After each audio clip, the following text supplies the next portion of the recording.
There was a little story that kind of tried to sneak under the radar today, and that was about the New Zealand Law Society have come out, and they are very concerned, Chewy, about the gang laws where where police are allowed to go into houses to, if they believe some offenders are living in a house with gang insignia. So the first thing they're doing on breakfast this morning is they're putting out their concerns. Begin with your concerns. What are you most concerned about with this amendment? Morena, Jenny May. Look, the main concern for the Law Society is process. The proposal or the amendment has been proposed over a month after the select committee process concluded. And I guess that means it's months, plural, after submissions close on the bill. And what the amendment does is add a substantive new offence, and as you've highlighted there, some search powers for the police. That's not the sort of amendment we'd expect so late in the process and without public consultation. A secondary concern for the society, although it's one we raise more because we have the forum than being experts in the various fields that are touched upon, is just the merits of the amendment, whether it would actually deter, whether it risks conflict with the Bill of Rights, and there's some serious rule of law concerns that we've raised as well. Yeah, and as far as I'm aware, there is no evidence to suggest that something like this will deter offending or gang membership. I want to go back to your concerns again, because there was an open letter that was penned by the New Zealand Law Society, and in that the third point is the Law Society asks that the amendment paper does not proceed. If it does proceed, we urge wider public consultation. Have you had a response from the Minister on that paper? Not a direct response. There have been various pieces of media commentary I'm aware of, and an assurance that we'll hear back in due course. We had yesterday some assurances in the media that the government's firmly of the view that a good process was followed.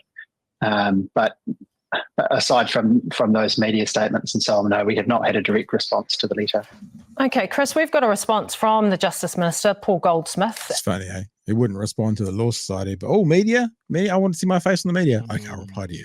He provided us with a very brief statement, which says, as the bill made its way through the select committee process, police identified an additional tool that would help them deal with what we expect to be a small group of people that repeatedly flout the gang patch ban. This is the problem, and we've said this before. I might fumble over this a little bit, but the point being, you put laws in place so that you can take action against a very small slice of people. But equally, rights are only put in place legally, human rights, because a very small slice of people may suffer ill effects about those rights.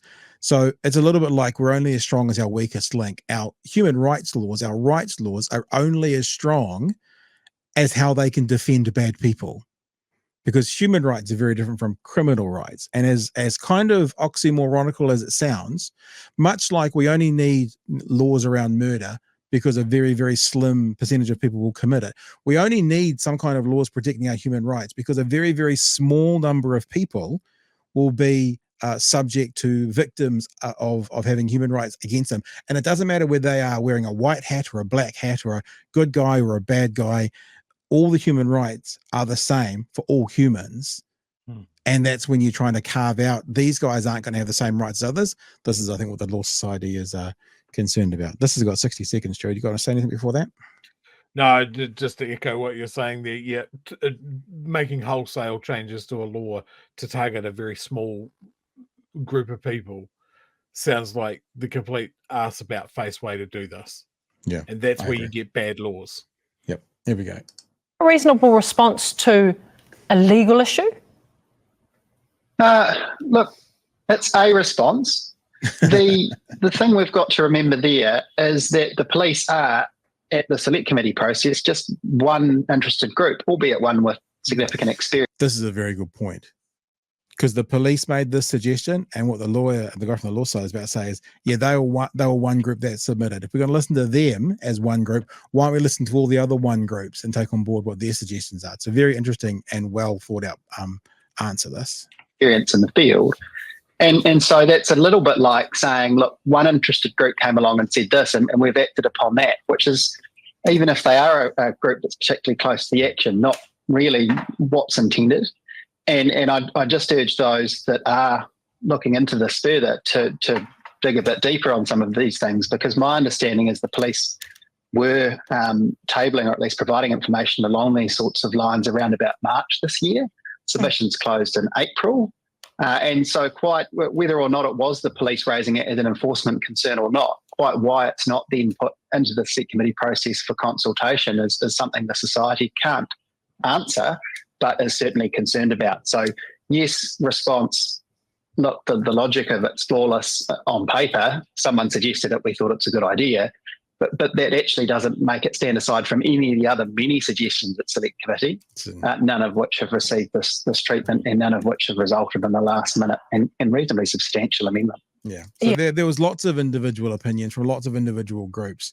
Doesn't mean that we have to take this individual group's opinion on as gospel and then change the law last minute about it as well. There's another clip to play that we're going to talk about individual rights, about doing things in public versus in private. But before we do that, Chewy, you want to speak to any of what we've just said? Just again, looping back to this targeting of a very small group of people. So we're going to change the law. Like the flip side of that is, we should be concerned about probably a small section of police that will overstep, that will use it in the wrong ways. This happens often. Yeah. Like police aren't necessarily the great, always perfect, always moral force. Police overstep. Police cock up investigations. Police can sometimes be rapists. You know, it's one of these things that it's like, yes, it's got to protect everybody from impropriety. And that law doesn't do it. And what you're saying is police are human beings. Human beings have failed. Some police are going to fail, are going to fall like any other human. Just because they've got a shiny badge on is no different from someone wearing a leather belt with their hammers in it who also falls. You know, because they're humans and people fall. Police by virtue of their position should be held to a very high standard and should be given the tools that allow them to maintain that high standard. If you put out a bullshit muddled law that lets them overstep, then you're doing a disservice to the police. You're doing the disservice to society as well. No, if it's a small amount of offenders, there's other ways you can manage it. And now we're going to get on to that.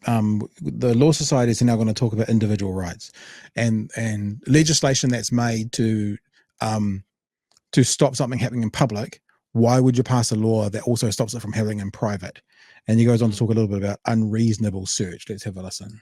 But the question must always be, whenever we set out with a goal in mind, is that going to infringe on individual rights? So it's one thing to say, look, in public, you can't do this. It's significantly different to say in private, you can't have, for example, a gang patch hanging on the wall or up in the garage or anywhere else within your normal place of residence, as it's phrased. So in terms of unreasonable search, you've got a search that's not directly linked, or at least arguably not. You know, this is where the select committee process would be required to tease out the various arguments. But it's arguably not linked to the purpose. So stop this stuff in public. Therefore, we're going to infringe on, or we're going to search your private home. That's a difficult one. And then secondly, in terms of freedom of expression, it's one thing to say, look, in public, you can't say something that's perceived as intimidating. You can't push ahead or wear something that some people feel scared of or that promotes antisocial values. It's quite another to say you can't do that in your home.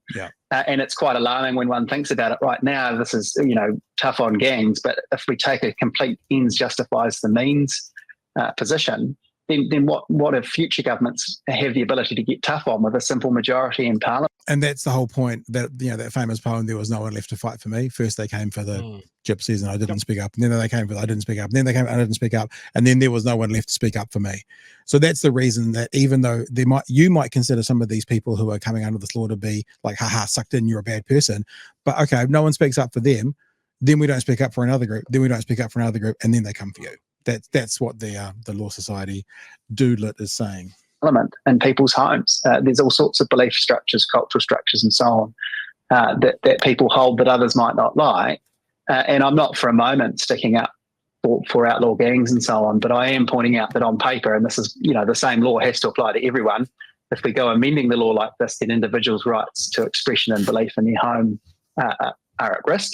And that's the kind of risk you'd expect some fairly powerful, robust consultation about, rather than a last-minute amendment. Mm-hmm. There you go. So, yeah, there was no one left to fight for me. And I just think always when we're thinking about laws, whether we think they're good laws or bad laws, it's always about such a small slice of the population, right? Most of us don't need to be told not to kill someone. But for the people who do, we need to have law on the books so that they can suffer the penalty of that offence. The equal and opposite is rights. The same can be said. Most of us don't need rights about being discriminated against based on our sex. But there's a small sector of society who need to have those in place so they can be protected when it happens to them. And whether they're good people or bad people, like I said, the black hat, white cap thing is a cowboy thing. The good guys always wear the white hat. And however, whether they're got a gang patch or a bowling club patch, maybe that's the modern version of that. The human rights need to be afforded equally to those people.